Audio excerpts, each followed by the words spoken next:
എന്നാൽ ജീവിതത്തിലെ പ്രശ്നങ്ങൾക്കിടയിൽ ഒരാൾക്കും സ്വന്തം ശക്തിയിൽ ഈ പ്രത്യാശയിൽ ഉറച്ചു നിൽക്കാനോ പ്രശ്നങ്ങളെ നേരിടാനോ ജയിക്കാനോ കഴിയുകയില്ല.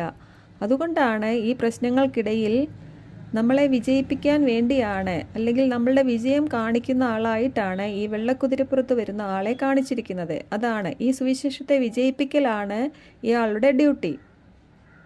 എന്തൊക്കെ പ്രശ്നങ്ങളെയാണ് അതിജീവിക്കേണ്ടത്, ജയിക്കേണ്ടത് എന്നാണ് താഴോട്ടുള്ള വചനഭാഗങ്ങളിൽ കാണുന്നത്. ആ പ്രശ്നങ്ങളാണ്. അങ്ങനെ നമ്മൾ വിജയിച്ച് വെളിപ്പാട് പുസ്തകത്തിൻ്റെ 7-ാം അധ്യായത്തിൽ നമ്മളൊരു മഹാപുരുഷാരമായി പിതാവിൻ്റെ മുൻപിൽ നിൽക്കുകയാണ്.